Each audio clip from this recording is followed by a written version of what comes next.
Nah, sekarang begini Pak, ini kalau menurut saya ya, mana Menteri Pendidikannya bukan orang pendidikan lagi. Nah itu Pak. Iya. Aduh, maaf ya Pak ya, ini Gak usah Bapak, minta maaf Pak.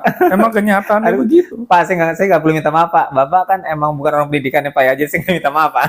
Ya terus kenapa dia mau terima? Nah iya, Udah tahu jadi dia nggak kompeten. ya kan kalau di hadis Pak ya, kan Nabi bilang, apabila suatu urusan diserahkan kepada yang bukan ahlinya, tunggulah kehancurannya. Setuju banget Pak. Nah ini kan gawat nih Pak Kita maksudnya. dalam keadaan seperti apa Pak sekarang? Seperti apa maksudnya? Menuju kehancuran. Menuju kehancuran. Astagfirullahaladzim. Nauzubillah min dzalik, Pak. Jadi gini, Pak. Oke, maksud saya ya udah nih kan, tapi kan untungnya jabatan beliau udah mau habis nih ya. Tapi ini habisnya masuk ul khotimah kalau gini. Nah itu. Nah, saya gini, nggak maksud saya begini, Pak. Oke, anggaplah nih udah terjadi. Kan itu juga kita juga nggak bisa apa-apa ya. Misalnya presiden sudah menunjukkan hak prerogatif ya, hak prerogatif seorang presiden untuk menunjuk menteri pendidikan. Si Anu saya tunjuk jadi menteri pendidikan. Nah, tergantung si Anunya dah mau terima apa enggak. Nah, kalau mau terima jadi dah. Kan kita rakyat nggak bisa apa-apa. Nah Ya. iya Pak. Terus pertanyaannya? Nah, pertanyaannya, terus kalau misalnya terjadi kayak gitu lagi nih buat periode berikutnya satu, itu gimana? Kalau karena udah jelas orang dunia pendidikan yang udah carut marut dan kusut ruwet ini harus diurus sama orang yang memang paham pendidikan dan memang kompeten dan dia juga mempunyai rasa cinta yang besar kepada bangsa ini, bukan cuma karena untuk memperkaya diri jadi pejabat. Mohon maaf ya. Nah, itu satu. Kedua, PR ini kan sangat besar sekali dan saya rasa sehebat apapun nanti orang tersebut, kayaknya dia nggak akan bisa mengurai semua benang kusut itu sendirian, Pak. Dia harus benar-benar tuh semua dari atas ke bawah emang orang-orang yang paham semua, yang apa ya, tupoksi lah apa segala macam, itu dia orang yang ngerti. Sampai ke level guru yang di kelas, memang guru yang memang dia benar-benar bisa mengajar, guru yang bisa memotivasi anak-anak supaya senang belajar, supaya nggak alasan matematika sih nggak suka matematika, ya berarti guru matematika yang bisa membuat anak-anak cinta matematika, kan gitu. Itu sampai ke bawahnya tuh Pak, itu baru belum ngomongin yang di level kurikulum dan sebagainya. Itu kan bukan hal yang mudah gitu Pak. Nah, kompleks. Jadi sementara yang tadi pertanyaan yang pertama aja belum bisa kejawab. Kalau si Anunya ini udah nggak becus nih, udah habis semua Pak. Gitu. Ya jadi gini Pak, kalau saya melihat, kalau kita berharap sama pemerintah yang mau menyelesaikan masalah pendidikan di negeri ini, itu kayaknya kita akan istilahnya tuh cinta bertepuk sebelah tangan Pak. Ya, bertepuk sebelah tangan ya. Ya. Kita akan kecewa. Karena kejadian seperti ini udah berapa tahun ke belakang sih, Pak? Udah lama, Pak. Ya makanya, Pak. Kurikulum kita aja gonta-ganti. Nggak ada kejelasan gitu. Paling ganti cover bukunya aja. Iya, ganti isinya menteri. Mirip-mirip. Iya, ganti menteri, ganti kurikulum. Tapi mah itu aja nggak ada bedanya gitu. Nah itu. Terus sekarang kita kurikulum merdeka. Saya tanya, merdeka apanya? Kalau merdeka kok hasilnya kayak begitu gitu, postingan orang tersebut. Ya, anak SMK nggak paham matematika dasar, kan kacau Pak. Bukan masalah merdeka atau nggak merdekanya Pak, tapi blueprint pendidikan kita ini mau kemana sih? Kayak kita membangun sebuah rumah deh Pak, kan harus ada blueprint ya, agar ada suatu gambaran yang jelas nih rumah yang mau kita bangun tuh seperti apa. Ya. Ini kamar mandinya sebelah sini, pagarnya nih. Jadi tukang yang pengen bangun rumah ini tahu Pak, tujuannya membangun tuh apa? Ya. Bukannya misalnya tanpa adanya blueprint terus masing-masing disuruh bekerja gitu. Iya. Gak bingung kan orang. Saya lagi bikin sambungan WC nih lah. Ketemunya kenapa di kamar ruang tamu gitu. Nah itu Pak. Kan akan adanya chaos. Ya, apabila kita bangun rumah aja tanpa adanya blueprint. Apalagi pendidikan Pak. Nggak ada blueprint, terus gonta-ganti kurikulum, ini mau dibawa kemana Pak pendidikan kita? Iya, hancur-hancuran deh. Padahal pendidikan itu Pak, itu berbanding lurus dengan kualitas SDM Indonesia. Tapi kita bikinnya hancur-hancuran. Kalau saya kalau teori konspirasinya lah, kita bicara teori konspirasi, ini memang ada faktor kesengajaan Pak. Iya, seperti yang sempat saya bilang tadi, nanti kan SDM kita nggak kepake nih. Nah itu. Nggak kepake nih, nggak qualified bla bla bla, udah SDM asing masuk, SDM asing masuk banyak, Kan kita tersingkir. Iya, kita tersingkir, terus kata asing, kamu kan rakyat saya, ayo bawa ke sini semua itu.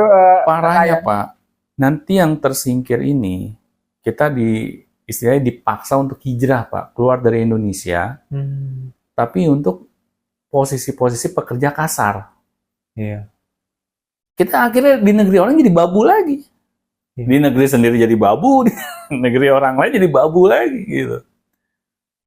Mau sampai kapan Pak kayak gitu? Karena saya udah sempat jadi babu Pak di luar negeri. Saya udah merasakan gitu kan. Ngosek-ngosek WC, ya, ngepel, nyapu. Karena bayangin Pak ya, saya dulu kuliah. Ijazah kuliah saya nggak dianggap Pak. Katanya nggak memenuhi standar. Yang memenuhi standar tuh kalau lulusan Amerika. Kan parah banget, gue ngapain kuliah jadinya. Jadi kok lulusan Indonesia tuh, kamu cocoknya yaitu ngosek-ngosek WC, ya, nyapu, ngepel, cuci piring. Nah, kamu cocoknya itu, kalau standar kampus di Indonesia. Tapi kalau lulusan Amerika langsung Pak jadi manajer. Kan ini parah banget gitu. Disitulah akhirnya saya berpikir, kalau kualitas pendidikan di Indonesia ini perguruan ini Pak ya, perguruan tinggi lah istilahnya. Kampus lah, kampus lah, separah itu. Apalagi yang di bawahnya Pak. Saya kan di bawah kampus. Iya kan? Iya. Jadi mau dibawa kemana Pak? Negeri ini Pak. Kalau kualitas SDM-nya aja bermasalah. Nah, di sini saya menghimbau nih kepada masyarakat luas.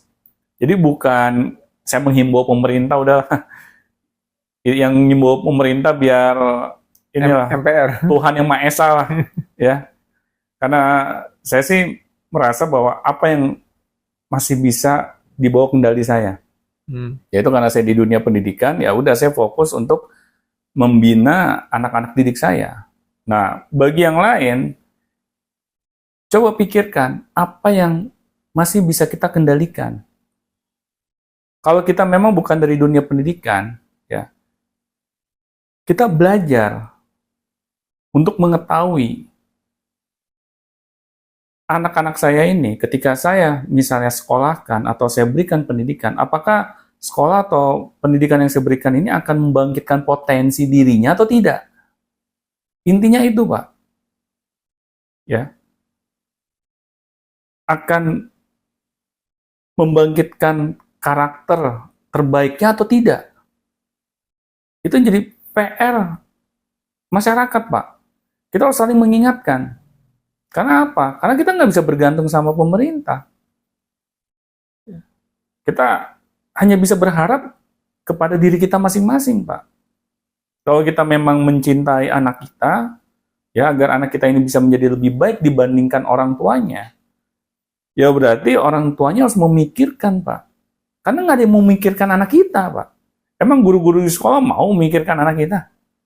Dia aja mikirin anaknya udah susah. Ya, iya. iya. Anak saya nggak makan, gaji Benar, segini Pak. gitu kan. Jadi PR terbesar kita adalah bagaimana kita bisa memberikan pendidikan yang terbaik untuk anak-anak kita. Ya. Ya makanya nggak heran Pak, kalau negara kita terus bermasalah. Karena yang mengelola negara kita juga orang-orangnya bermasalah. Ya. Jadi perubahan itu ya harus dimulai dari diri kita masing-masing Pak. Nggak bisa kita berharap orang-orang yang di luar diri kita. Ya mungkin itu pesan terakhir Pak. Meskipun banyak lagi yang mau saya omongin nih. Ya. Itu next Ya. podcast Pak. Ya next time ya kita akan bahas lagi. Karena saya udah gemes banget Pak. Sumpah deh saya gemes banget. Yang tadi aja kita mau ngebahas apa saya ubah kan. Karena apa? Karena ini udah urgent banget gitu. Istilahnya kalau di lampu merah tuh kita udah lampu kuning menuju merah dalam waktu berapa detik lagi Pak. Sepersekian detik Pak. Persekian bukan detik. Berapa detik lagi. Ya, itu jadi udah sangat miris banget, Pak. Ya, jadi kalau dilihat di hadapan kita udah jurang nih, kita udah tepian jurang. Ya, tinggal satu langkah lagi udah terjun bebas gitu. Negara kita diambil alih oleh orang-orang yang memiliki kepentingan. Ya. Terus orang-orang yang kebanyakan nih kita mau jadi apa? Ya, masa jadi babu lagi? Ya, jadi itu Pak. Ya saya mohon maaf kalau ngomong saya rada keras ya karena saya udah gemes banget gitu Ya, bukannya saya nggak bisa berkata-kata dengan halus gitu. Kadang kan kita harus menyuarakan dengan kata-kata yang tegas ya, Yang sesuai. yang sesuai dengan keadaan. Ya. Nah, sekarang menurut saya keadaannya lagi chaos nih. Jadi harus saya ucapkan dengan kata-kata yang lebih tegas, Pak. Ya. Oke, mungkin itu saja Sobat Beyond Education yang bisa kita bahas. Mohon maaf ya apabila ada kata-kata saya yang kurang berkenan. Nah, tetapi saya sebenarnya dari tadi berusaha gitu dengan kata-kata yang halus. Cuman kata-kata halus saya bisanya sampai seperti itu aja gitu. Mudah-mudahan nggak ada yang ini ya, yang baperan. Ya, dan semoga apa yang kita bahas ini bisa kita petik manfaatnya. Mungkin itu saja yang bisa kita sampaikan. Assalamualaikum warahmatullahi wabarakatuh.